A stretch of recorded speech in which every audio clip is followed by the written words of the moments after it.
Hello guys and welcome to Quake II RTX mode by NVIDIA. During this video today I'm going to show you Quake II RTX running on two Titan RTX and SLI, as well as I'm going to show you 8K resolution low presets. Then I'm going to show you 8K resolution medium presets. Then I'm going to show you 8K resolution high presets with one refraction value and high global illumination with 8 times reflection value.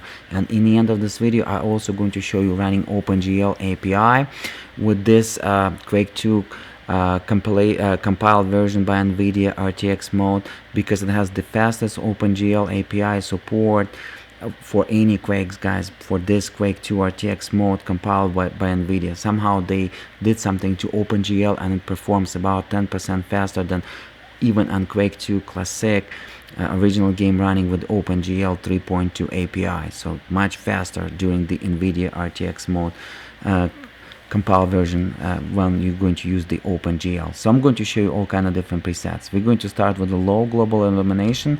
The refraction depth will be 1. It's all the way to 8 times. I'm going to show you 8 times, but when it's off it's not reflecting, so there is no reason to run the RTX without the reflection.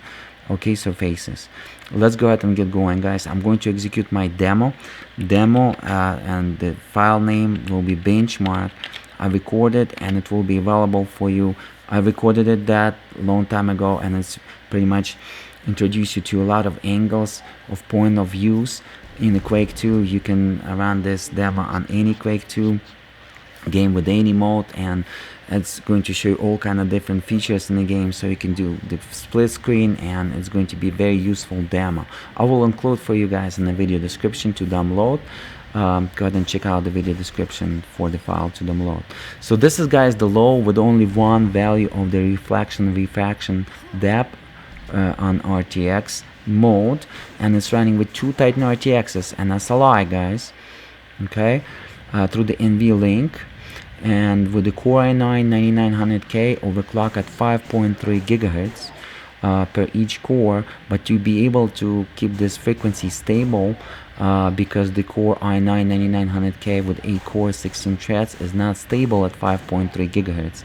Most of the cases, 99.9% of CPUs. So to be able to run it stable, you want to go ahead and emulate to downgrade the i9 9900K to i5 9600K by disabling 2 cores in the BIOS and disabling the hyper threading technology. So pretty much right now I'm running 6 cores 6 threads, just like i5 9600K at 5.3 gigahertz.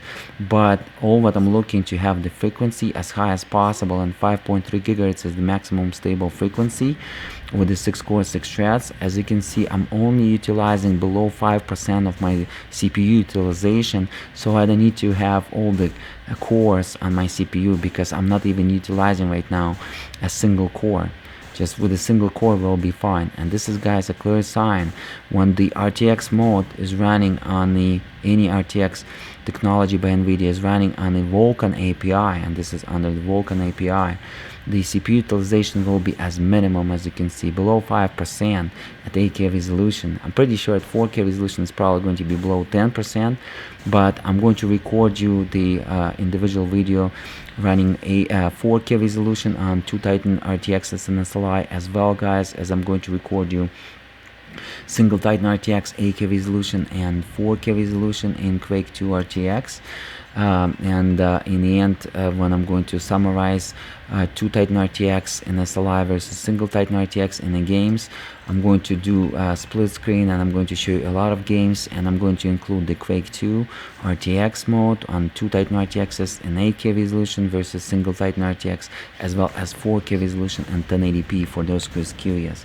It's going to be a series of gameplays from the different games, and it's going to be a split screen, as well as I'm going to compare it with the RTX 2080 Ti versus single Titan RTX, as well as two RTX 2080 Ti and SLI 4K resolution versus the two Titan RTX and SLI, because as you can see at 8K resolution two RTX 2080 Ti at 8K resolution is impossible to run this game with RTX mode under the Quake 2 because my VRAM utilization right now, as you can see, almost 20,000 megabytes, which is 20 gigabytes. The maximum VRAM capacity is available 24 gigabytes per each Titan RTX.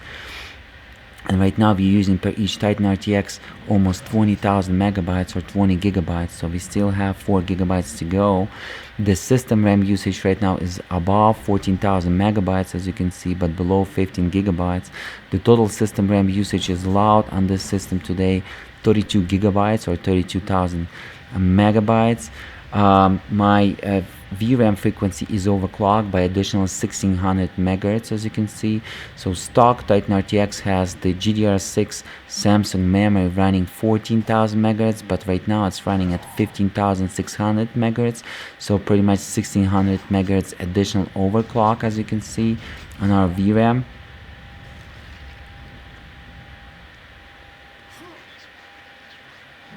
And yeah, it's running nice and stable, guys. And my GPU is also a little bit overclocked. And in the end of this video, I'm going to show you my computer hardware specification, just little information, what kind of computer I was running today, and what was the overclock, and some other details. The SLI scalability is good, not very good, but good. But come on, it's RTX, guys. Technology with the SLI scalability almost very good, as you can see, at least 1.9 times faster than single Titan RTX. I'm pretty sure about it. But as again, I'm going to split the screen, and it's nice to see the split screen, single Titan RTX versus 2 Titan RTX in this game. And I'm gonna do it for you guys. I'm going to show you 4K resolution, 8K resolution, and 1080p. Yeah, below 5% of my CPU usage, guys. So this is a clear sign, guys. So in the future will be with the RTX technology by NVIDIA, we don't need any those, even the 6 cores on our CPUs. So pretty much like I told you guys, the best CPU ever for the PC gaming will be 10600K, which features 6 core and 12 threads, because 12 threads is more than enough for any PC games, guys, even in 2025 that you will ever need it. But 6 threads and 6 cores are also not bad, guys, and I would say it will pretty much not bad when you're running 4K resolution and above. You can be limited a little bit when you're running 1080p with 6 cores, 6 threads. You probably will need to have 8 threads, but 4K resolution, 6 cores, 6 threads, guys, will be more than enough in any game till 2022 for sure. I tested 99.99% of the PC games, and I never saw when I was utilizing above 90% of my 6 core, 6 threads CPU. Keep that in mind, guys. So pretty much that's why I disabled 2 cores and hyper threading technology, just to keep that stable at 5300 megahertz and receive maybe additional 1-2 FPS during our benchmark today. So pretty much, guys, this video today is testable, benchable status, but it's not the playable status, as you can see, and it's definitely not comfortable status. Okay, so we're done with this. Let me real quick go ahead and switch to medium now. I'm going to do medium with only one refraction depth. Pretty much the same deal. Let me go ahead and apply that. Okay, and now I'm going to reboot the benchmark as again from the start point. So this is at the medium with one refraction depth value.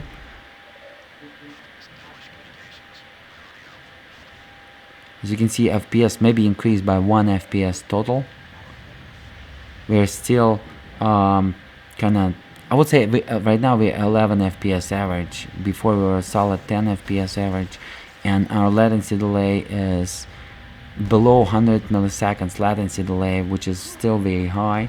So of course it's not playable status at all, but at least it's benchable, testable status, so we can test it and we can see it and compare the data, as you can see at the right top corner, with the future GPU architectures, and to see the delta of improvements, the value of the improvements between the GPU architectures, guys, and PC hardware. Hopefully this makes clear sense. Same below 5% on the GPU, below 5% on the CPU utilization, as you can see, but GPU utilization is good. It's not very good, not perfect, but good. At least 1.9 times should be boost versus the single Titan RTX. As again, two RTX 2080 Ti guys and SLI could not run this game because we will be overloading our VRAM badly. And if you still can render this game, you're probably going to show with two RTX 2080 Ti 1 or 2 FPS. Keep that in mind. Okay, so 11 FPS average at medium with one value of the reflection. Average latency delay will be below 100 milliseconds. The CPU utilization below 5%. The GPU utilization above 90% for GPU 1 and GPU 2. Okay. Pretty much that's it, I guess, guys.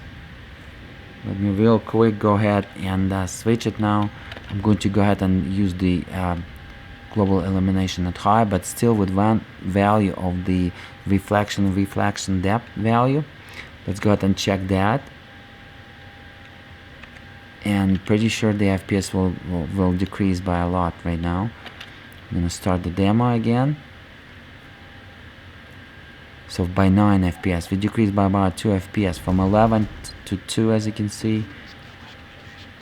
And latency delay right now is increased above 100 milliseconds latency delay on average.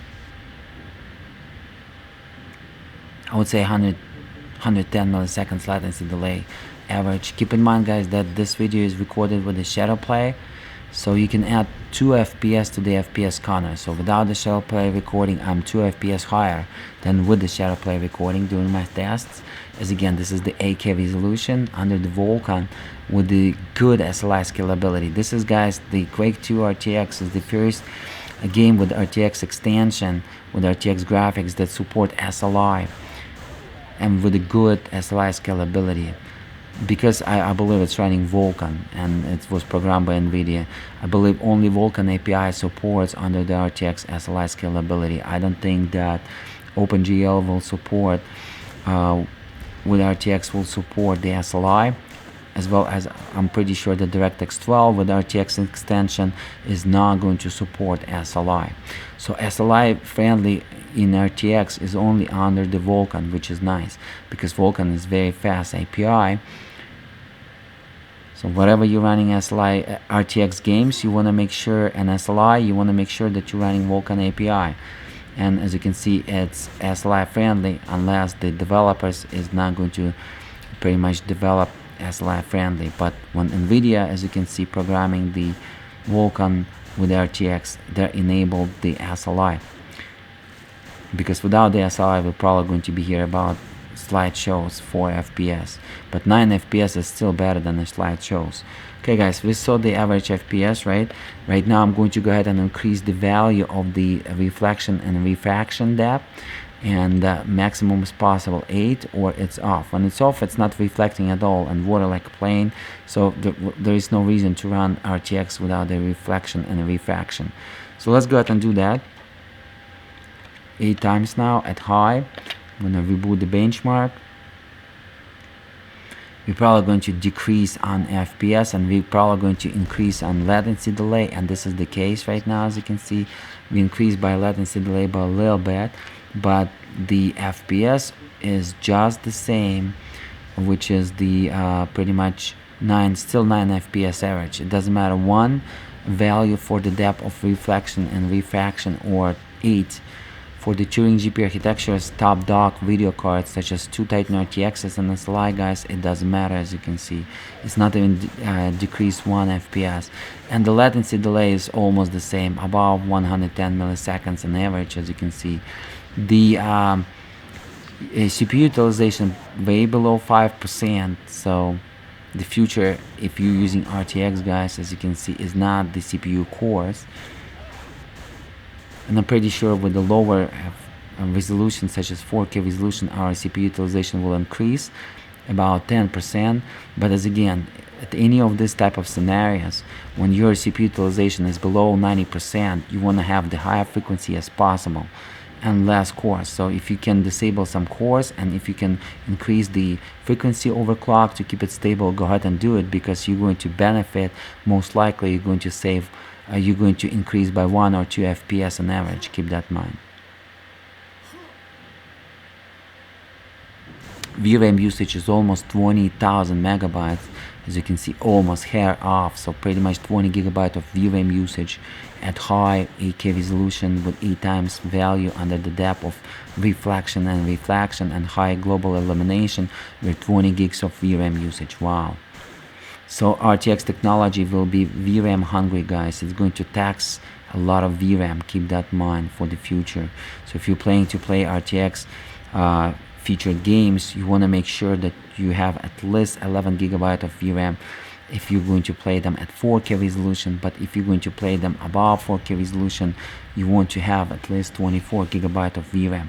And right now, guys, I can see perfectly why NVIDIA did not 16 gigabyte of VRAM but 24 gigabyte of VRAM, because I tested a lot of games at 16K resolution, and guys, I saw that we need to have if you want to play or at least bench it or test it 16K resolution, and about 50% of the game titles, especially the games that was released after 2020, you want to have 24 gigabyte of VRAM. Otherwise you're going to overload your 12 gigabyte of VRAM of the previous Titan XPs and Titan X Maxwell GPU architecture, and you're not even going to render it.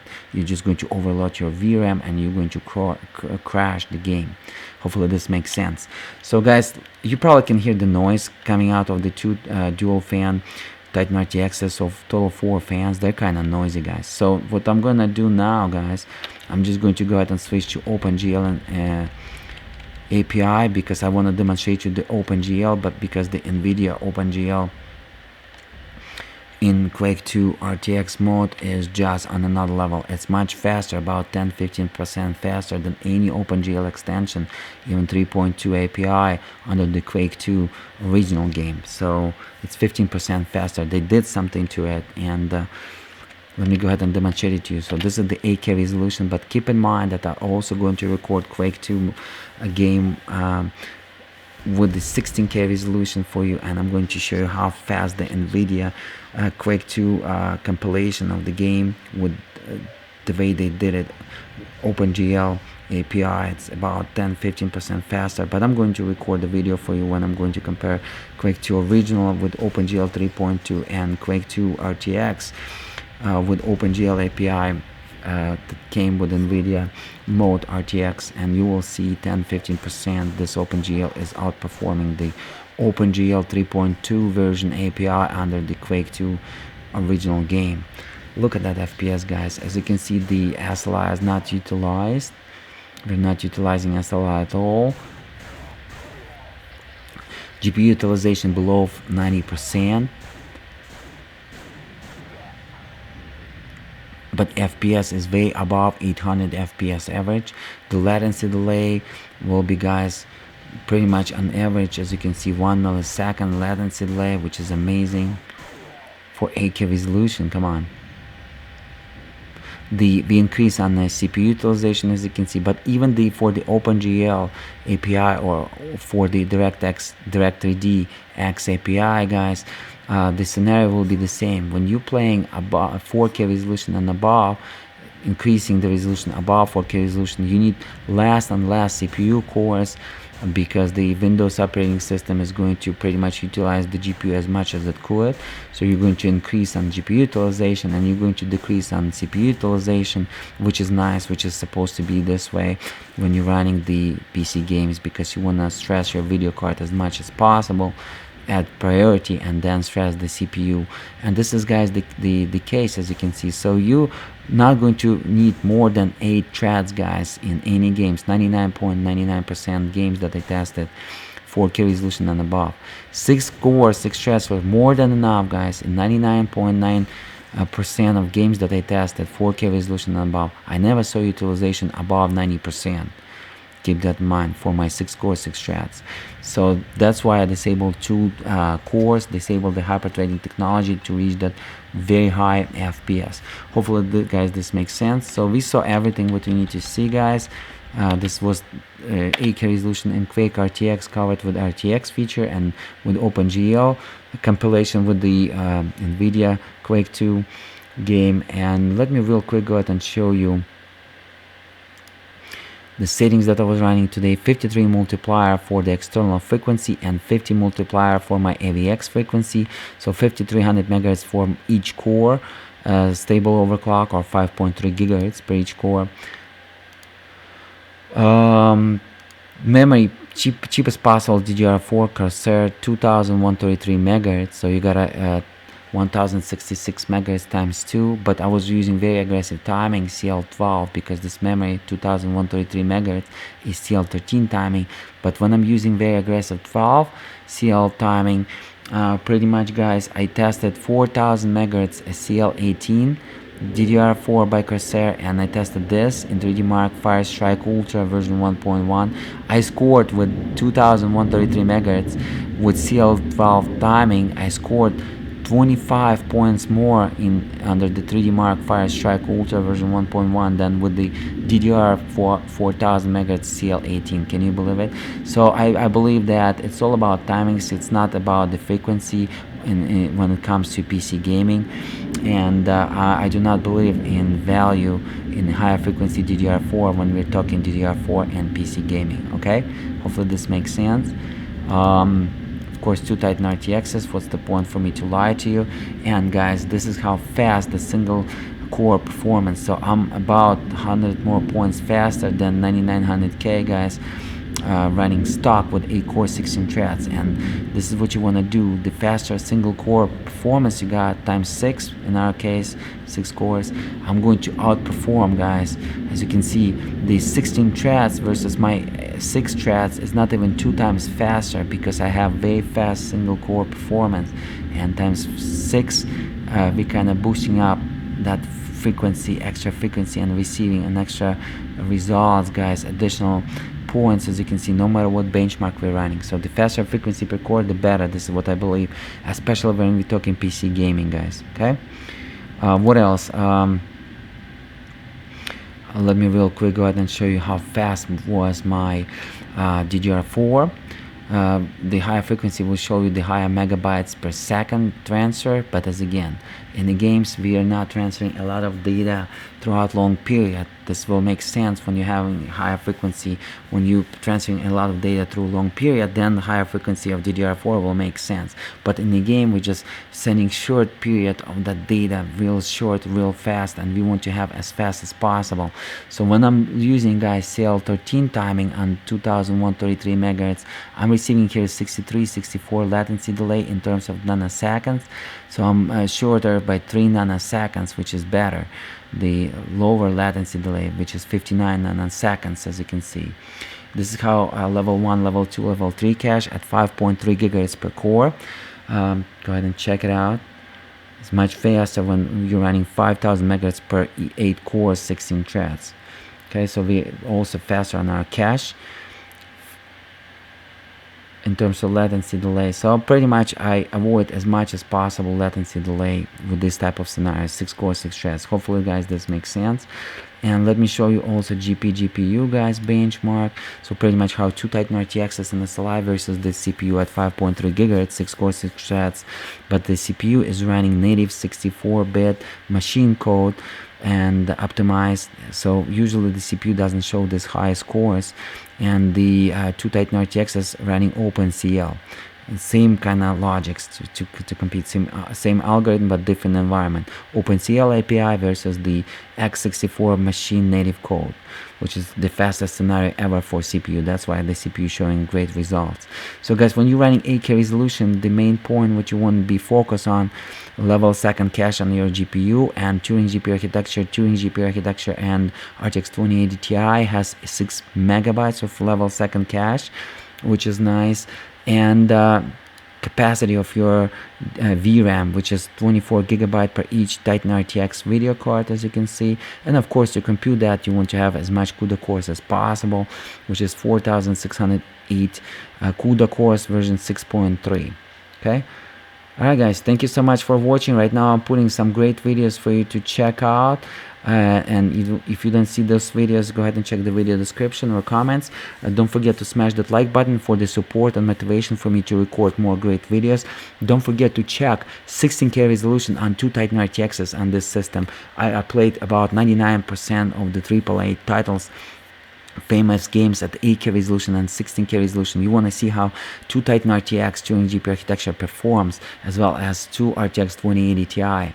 And it's going to be a great material for you, unique content. Check out the iplay4k.com or check out the iplay16k.com. And I will see you guys till the next time. Have a great day.